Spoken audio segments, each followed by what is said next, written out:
Pourquoi un livre sur l'histoire de l'humanisme en Occident?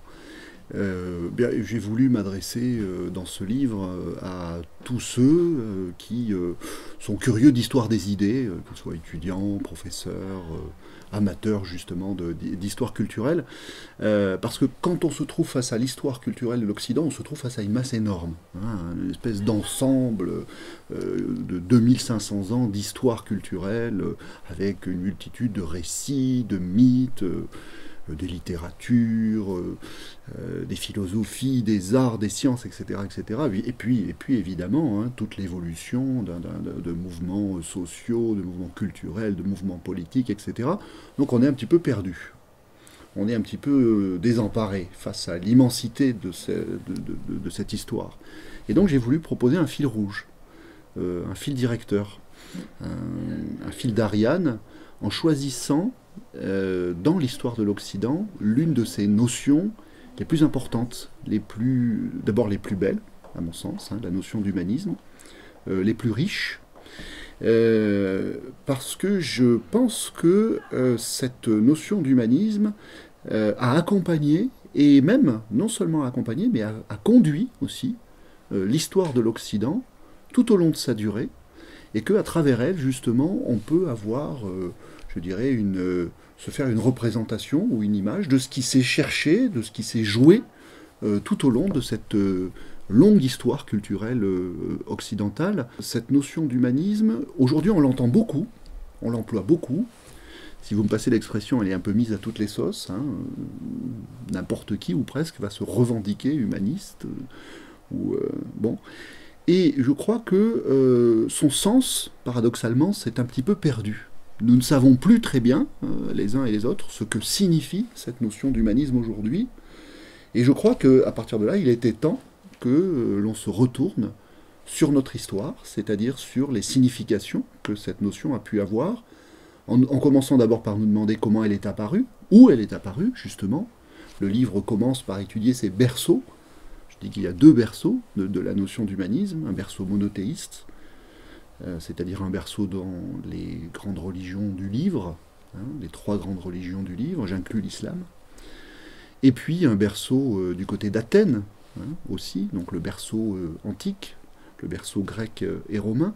Je le signale aussi parce qu'on associe souvent, de façon un petit peu exclusive, l'humanisme à la période de la Renaissance, alors qu'en réalité, hein, c'est de façon beaucoup plus ancienne et puis beaucoup plus durable aussi que cette notion d'humanisme s'est cherchée dans notre civilisation.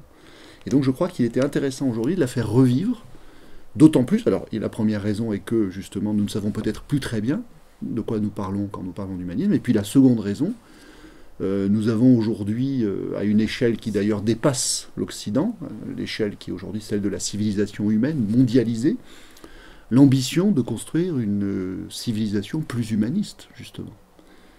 Et donc c'est le moment, évidemment, privilégié, de se demander quel est le sens de cet humanisme et en quoi nos héritages humanistes, en l'occurrence nos héritages occidentaux, pourraient nous aider à constituer, à construire ou à reconstruire une civilisation qui se veut toujours plus humaniste. Donc il y avait, si vous voulez, à la fois une raison de sens, mais au fait, qu'est-ce que ça veut dire, hein, cette notion qu'on emploie tout le temps, et puis aussi une question de nécessité, hein, c'est-à-dire que plus que jamais aujourd'hui, à un moment d'ailleurs où certains penseurs disent l'humanisme est mort, hein, fin de l'humanisme, mort de Dieu et mort de l'homme, donc mort de l'humanisme, eh il s'agissait de relancer le débat et de voir en quel sens aujourd'hui et demain ou pour demain nous pouvons et nous voulons être humanistes. Il y a dans l'époque actuelle un fond de cynisme qui m'agace effectivement, et au-delà de l'agacement, que je trouve un petit peu irresponsable. Hein. C'est-à-dire que on pense pouvoir évacuer facilement une notion et une ambition comme celle de l'humanisme au prétexte qu'on n'aurait là affaire qu'à des bons sentiments de fraternité, et puis une illusion sur la nature humaine qui serait humaniste justement, c'est-à-dire qui serait capable d'empathie, de bonté, de solidarité, de fraternité, etc. Et je crois qu'on a tort aujourd'hui de traiter de façon aussi désinvolte quelque chose qui a été une ambition aussi pérenne de notre culture et qui renvoie en réalité à une véritable difficulté.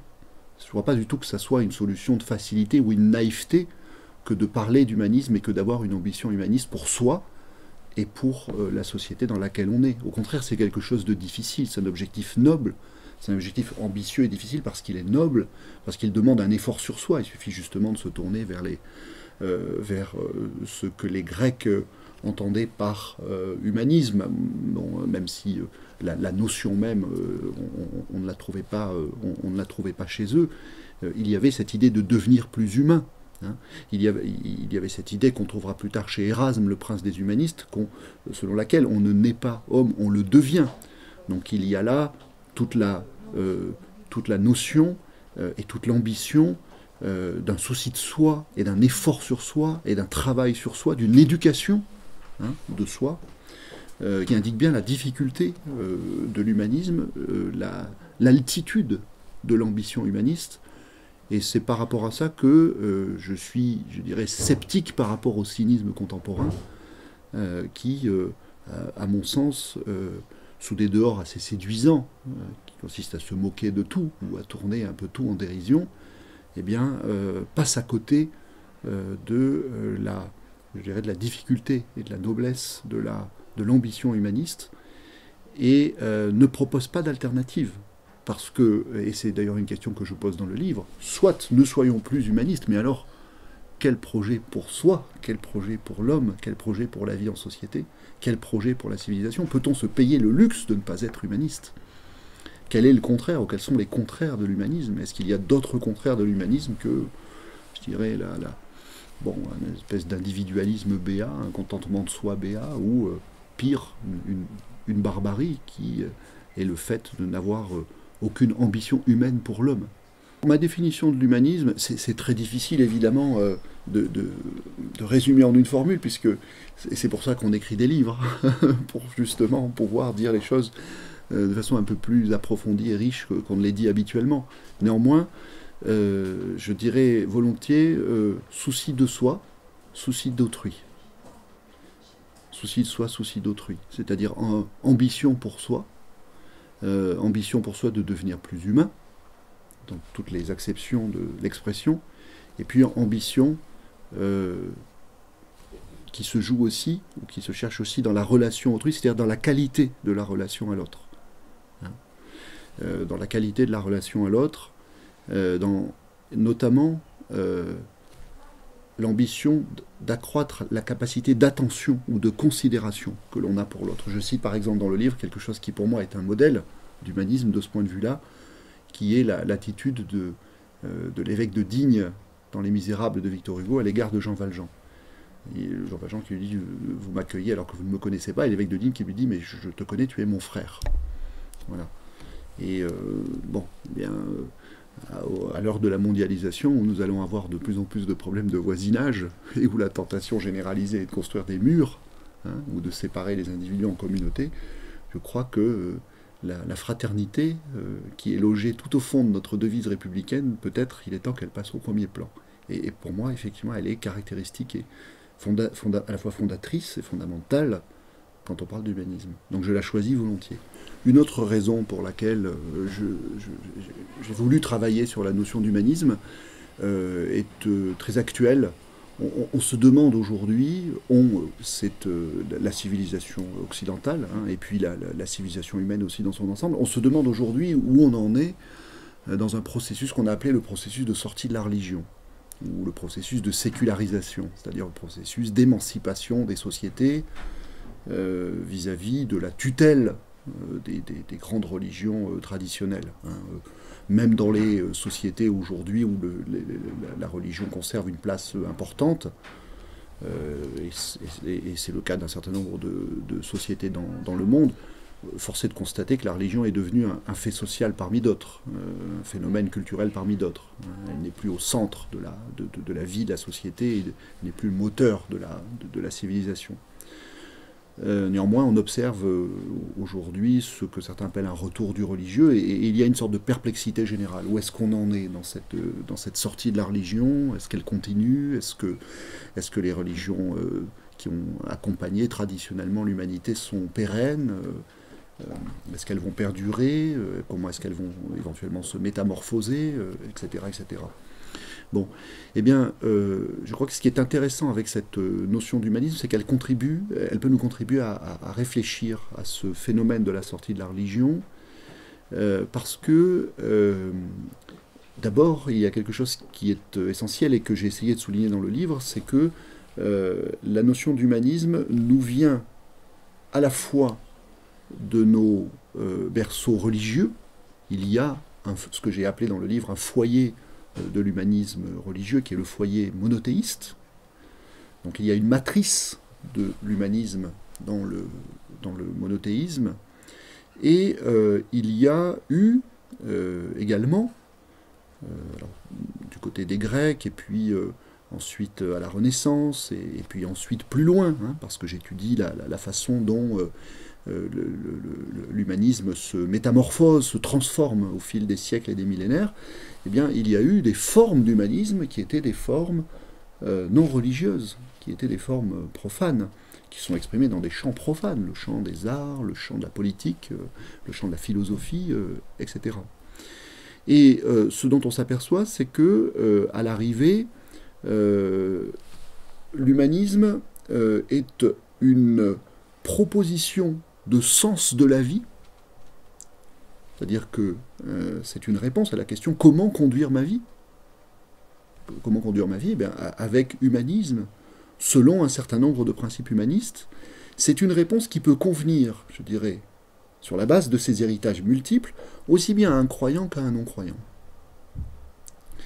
Et donc, il me semble que le génie très contemporain, très actuel de la notion d'humanisme, et que cette notion va bien au-delà du clivage entre le religieux et le non-religieux. Et qu'à partir de là, ça lui donne, je dirais, une vertu particulière, une actualité particulière pour des sociétés dans lesquelles le rapport au religieux, la place du religieux a profondément muté.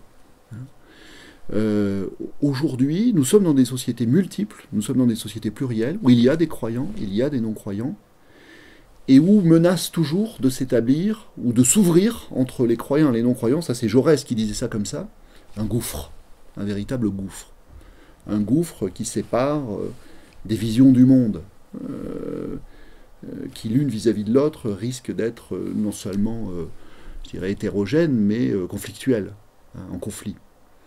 Et avec la notion d'humanisme, on a la possibilité je le dis de façon un petit peu lyrique, de construire un pont, si vous voulez, entre des visions du monde religieuses et non religieuses. Et donc pour des temps, justement, qui sont des temps comme les nôtres de pluralisme, de pluralité, où il s'agit de savoir trouver du commun entre des visions du monde qui peinent et qui ont toutes les difficultés à se trouver justement du commun, à trouver du commun entre elles. Et donc j'ai voulu montrer comment la notion d'humanisme dépasse ce clivage entre les univers religieux et non religieux, entre le sacré et le profane. À charge pour nous d'entreprendre, non seulement à l'échelle occidentale, mais aujourd'hui à l'échelle mondiale, un dialogue entre nos héritages humanistes, parce que, bon, moi j'ai travaillé sur l'humanisme de l'Occident, mais il y a un humanisme probablement hindou, il y a un humanisme taoïste, il y a un humanisme confucéen, il y a un humanisme bouddhiste. Il y a partout des ferments d'humanisme. Et donc, à charge pour nous aujourd'hui d'ouvrir une discussion mondiale sur nos héritages pour voir comment, justement, au-delà des clivages très importants entre les visions du monde, eh bien, nous pouvons constituer le bien commun de ce que j'ose appeler un universel humaniste. Voilà. Mais qui ne soit pas quelque chose d'abstrait, hein, pas un universel abstrait, mais un universel qui soit constitué par la contribution de ce que chacun peut mettre dans le pot commun et qui va être reconnu par les autres, dont la dimension d'universalité va être reconnue par les autres.